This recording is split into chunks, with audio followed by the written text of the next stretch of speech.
cambio. 2 de enero de 1969, 1417 horas, Delta del Mekong, Vietnam del Sur. El Sol cae vertical sobre un Arrozal abierto mientras 90 soldados estadounidenses intentan sobrevivir en un terreno que no ofrece cobertura. En hay colinas, en hay árbol sólidos, solo barro, agua turbia hasta las rodillas y fuego enemigo cruzado desde 3 líneas de palmeras. Las ráfagas de AK-47 atraviesan el aire con precisión mecánica. Las M60 responden hasta quedarse en cinta. Y cada intento de levantar la cabeza termina en una explosión de lodo y metralla. El operador de radio transmite coordenadas con la voz quebrada. Sabiendo que si nadie entra ali abajo en los próximos minutos, el pelotón será aniquilado. En el cielo, los helicópteros artillados orbitan sin poder descender. El fuego es demasiado intenso. No hay zona limpia para aterrizar. Los Huey no pueden evacuar heridos. Las cobras no tienen ángulo claro sin áreas geotropas propias. La palabra masacre empieza a circular por la red de radio táctica. Y en ese instante, cuando todas las opciones pasan agotadas, algo aparece en el horizonte bajo del delta. No es un helicóptero de ataque pesado. No es un transport blindado. Es un pequeño OH-6A Cayuse, una burbuja de plexiglas diseñada para observación. No para convertirse en el centro del cometa. Ese helicóptero vuela tan bajo que levanta agua del Arrozal con el roda. Tan bajo que cualquier fusilero en tierra puede distinguir el casco del piloto. El hombre en los controls es el chief warrant officer for Ace Cozzalio. Y su forma de volar no se parece la de nadie más en Vietnam del OH-6A, conocido como Loco, era parte esencial de las misiones Pink Team. En esa doctrina, el helicóptero blanco, el Scout, descendía para provocar fuego enemigo, mientras el helicóptero rojo, el artillado, esperaba el disparo para identificar la posición y destruirla. Sobre el papel, era una táctica elegante. En la práctica, significaba que el piloto Scout debía convertirse en cebo jameno. Para que el enemigo disparara, tenía que creer que podía derribar. Y eso solo ocurría si estabas lo suficientemente bajo como para perse vulnerable. La mayoría de los pilotos mantenían cierta altura de seguridad. Ace no. Él volaba a menos de 10 pies del suelo cuando la situación lo exigía. Entendía algo fundamental sobre la psicología del cometa en el delta. El Vietcong estaba entrenado para disparar objetivos predecibles. No hay un helicóptero que aparece casi rozando el barro, cambiando de dirección en el último segundo y forzando reacciones impulsivas. Su blindaje real no era el aluminio del fuselage, era la velocidad de decisión y la sorpresa. Pero esa filosofía tenía un precio. Lo derribaron 6 veces a lo largo de su carrera en Vietnam. 6 impactos que lo enviaron al suelo en territorio hostil.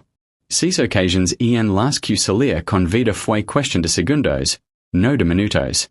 En una de esas ocasiones, herido, logró escapar del hospital antes de completar su recuperación para regresar al cometa. Para muchos, eso era imprudencia. Para quienes volaban con él, era determinación absoluta de no abandonar a los hombres en tierra.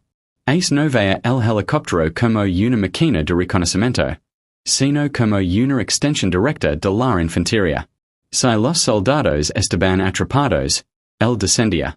Si el enemigo se ocultaba en líneas de árboles, él entraba primero para obligarlos a revelar su posición. Incluso llegó a capturar prisioneros en tierra usando un sable de la guerra civil estadounidense que llevaba como arma personal. Un gesto que parecía sacado de otro siglo pero que reflejaba una mentalidad clara. El cometa no era distancia, era contacto.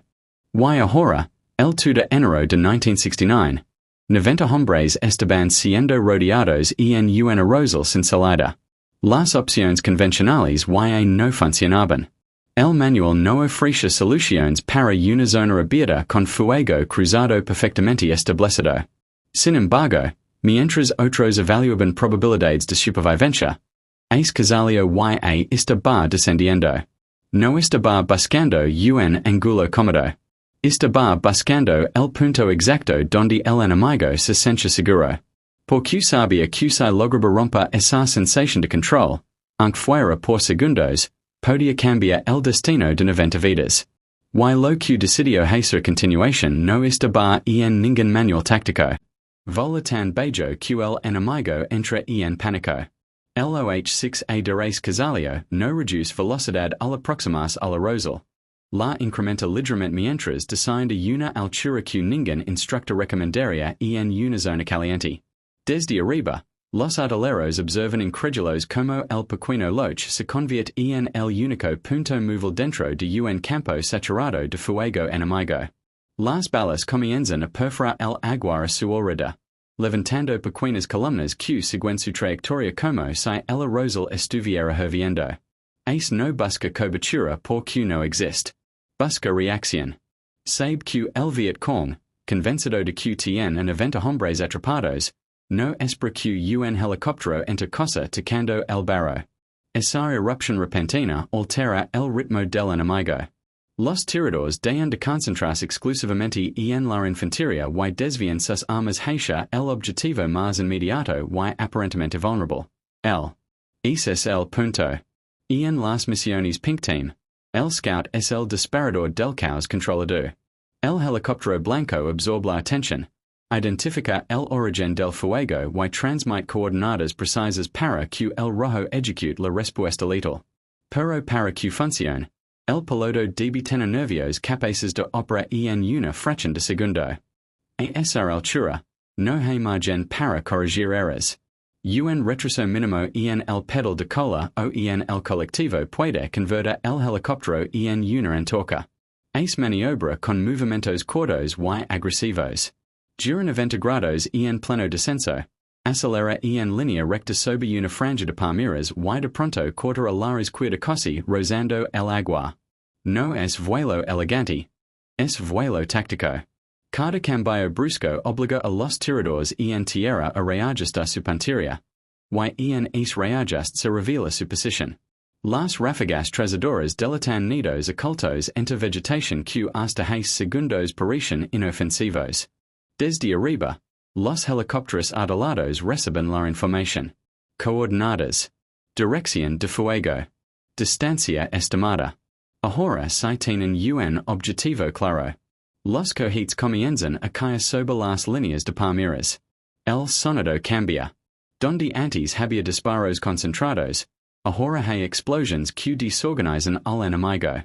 La presión sobre la infantería atrapada disminuye ligeramente, lo suficiente para que algunos hombres puedan moverse, reorganizarse y arrastrar hacia pequeñas elevaciones del terreno. Pero el riesgo para Ace aumenta. Un impacto golpea el fuselage. Otro perfora el panel lateral. Las alarmas no siempre suenan en un loch. A veces el piloto descubre el daño por vibración o pérdida de potencia. El siente la sacudida. Evalúa en milisegundos y decide continua. Mantiene la nariz baja y sigue provocando fuego, porque mientras el enemigo le dispara él, no dispara a los hombres en el barro. Esa mentalidad no nació este día. Se había forjado en meses de operaciones en el Delta del Mekong, donde la línea entre reconocimiento y combate directo era prácticamente inexistente. En más de una ocasión, Ace había descendido hasta el punto de cosa toca tierra para forzar rendiciones. El famoso sable que levaba no era una excentricidad teatral, era una herramienta psicológica. Aparece de pronto frente a combates sorprendidos, descende con autoridad y captura prisioneros en pleno campo demostraba algo fundamental. Dominaba el terreno aéreo y mental. Sin embargo, lo que ocurre el 2 de enero supera cualquier operación previa. Mientras los artilleros limpian las primeras posiciones detectadas, nuevas ráfagas emergen desde el flanco opuesto del Arrozal. El enemigo no es un pequeño grupo disperso. Es una fuerza organizada que ha preparado el terreno para una emboscada prolongada. 90 hombres siguen expuestos. El tiempo corre en contra. Ace haciendo apenas unos metros para ganar perspectiva, y lo que ve confirma su cálculo. La unidad está siendo comprimida hacia una zona sin salida natural. Si no rompe el cerco en cuestión de minutos, el resultado será devastador. En la radio, La voz del comandante en tierra y en no suena controlada. Solicitar apoyo inmediato.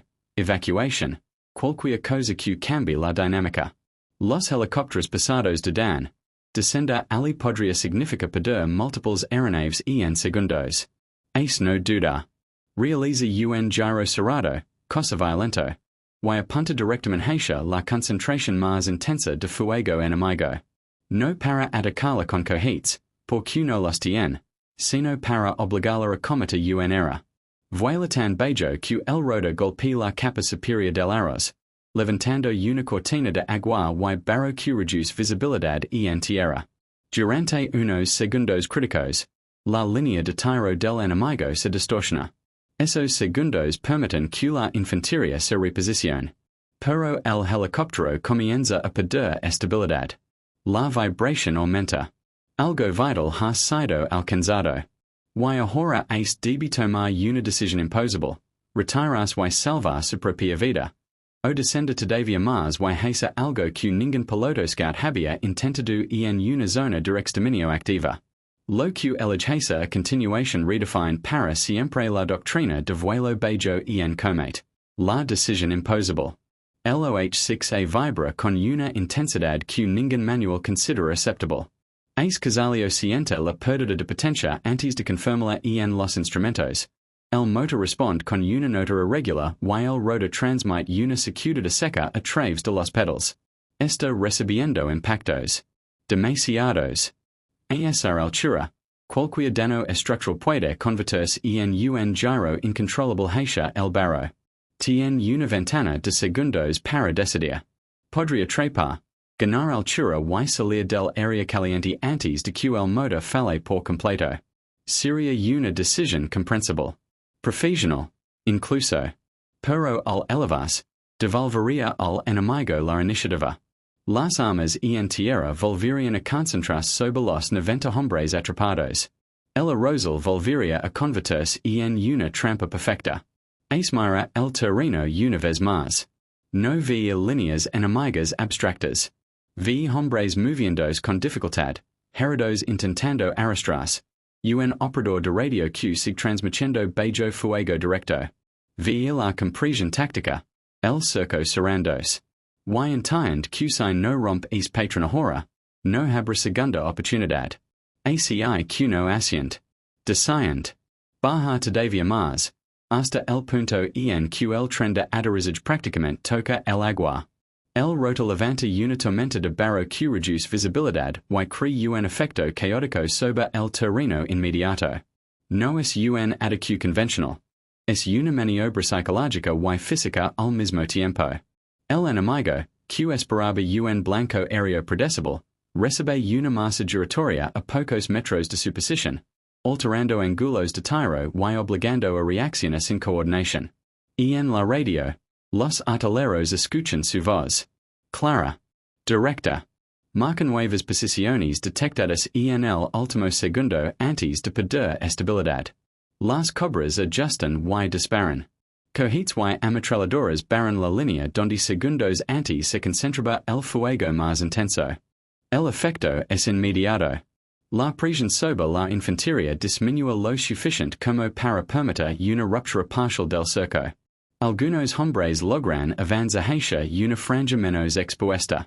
Otros arrastran heridos hacia un punto donde, quizá, un helicóptero de evacuación pueda intentar una inserción rápida. Pero el loch y no puede mantenerse mucho más tiempo. El motor pierde revoluciones. La vibración se convierte en algo más profundo. Una advertencia final.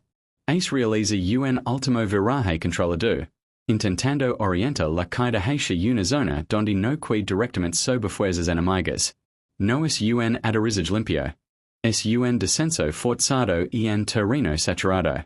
El helicóptero golpea el agua y el barro con violencia contenida. No estela, pero queda inutilizado. Y ahora la guerra cambia de dimensión. Porque el piloto scout y no está en el air. Está en el Arrozal. Ace emerge de la cabina consciente de que el enemigo está a una distancia mínima. No tiene la ventaja de la altitud en la movilidad aérea. Solo entrenamiento. determination while la conviction de que su presencia ali abajo sigue siendo útil. Mientras las cobras continúan castigando posiciones detectadas previamente, su descenso forzado ha cumplido una función crítica, ha desorganizado la emboscada lo suficiente para evitar la aniquilación inmediata.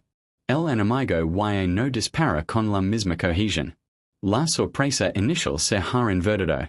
Un helicóptero de extracción recibe luz verde para intenta una aproximación arriesgada. La ventana es estrecha. Minutos, no más. Los primeros heridos comienzan a ser evacuados. 90 hombres ya no están estáticos bajo fuego cruzado. Se están moviendo. Están sobreviviendo. La acción de volar bajo absorba el fuego y forza la ruptura del patrón enemigo no estaba en ningún manual de aviación. No era doctrina formal. Era intuición táctica basada en meses de combate real en el Delta del Mekong. Con el tiempo, esa forma de volar, agresiva, extremadamente baja, diseñada para provocar reacción inmediata y romper emboscadas, sería estudiada y adaptada por unidades que comprendieran su valor psicológico y operacional. No como temeridad, sino como control del ritmo del combate. Pero en ese momento, el 2 de enero de 1969, nada de eso era teoría. Era supervivencia. Y cuando finalmente el último grupo logra salir del Arrozal, cuando el fuego enemigo pierde coherencia y la extracción se consolida, queda claro que algo extraordinario ha ocurrido. 90 hombres que minutos antes estaban destinados a una masacre han recibido la oportunidad de vivir. Sin embargo, la historia no termina en ese campo inundado. Porque lo que hizo Ace Cozzalio este día no solo salvó vidas, también dejó una marca en quienes lo presenciaron. Hombres que años después no pudieron aceptar que aquella acción quedara registrada únicamente como misión completada.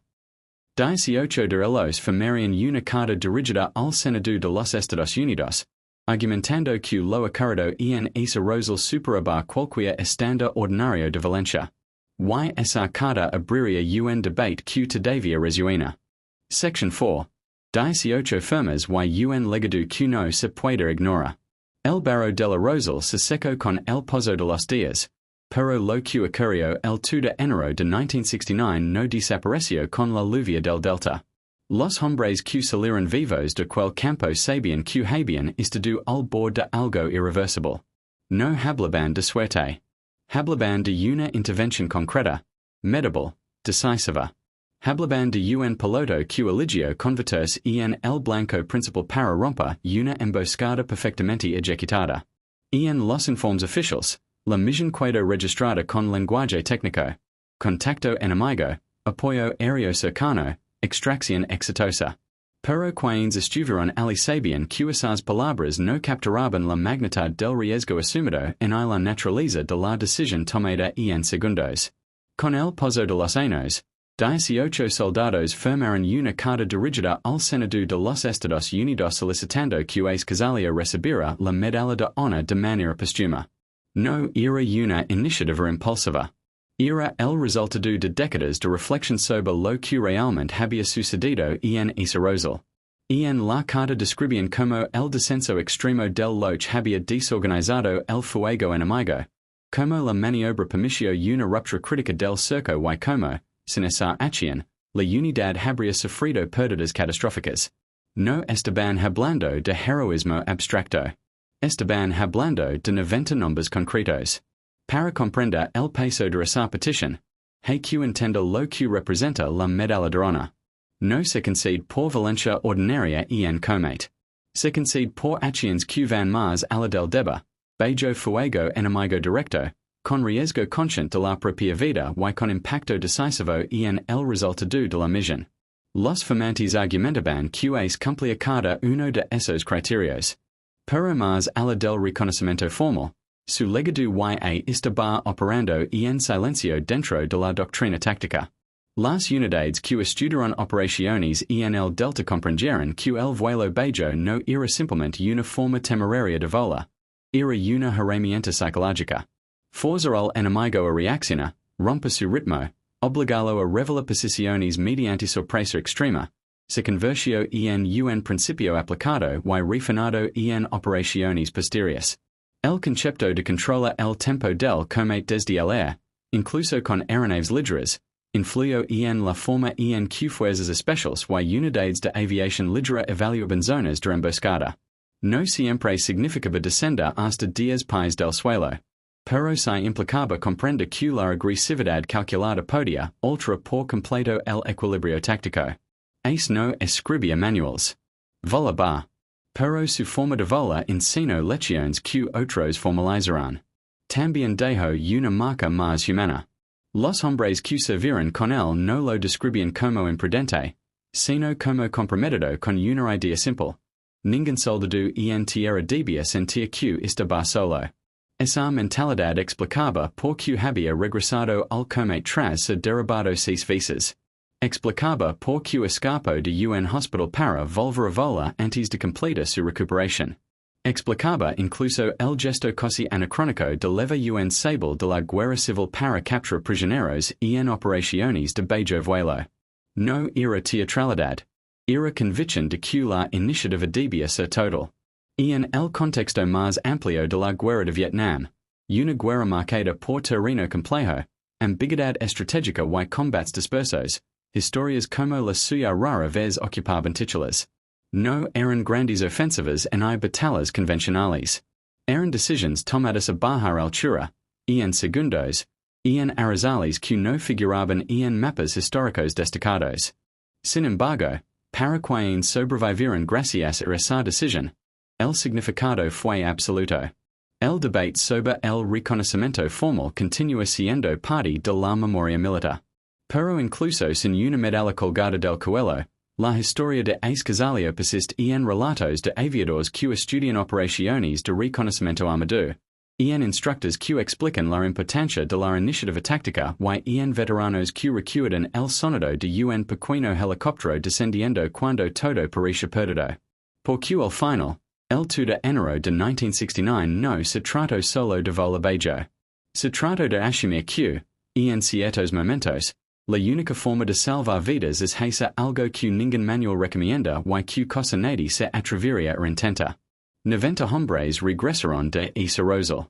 Y cada uno de ellos sabía exactamente por qué.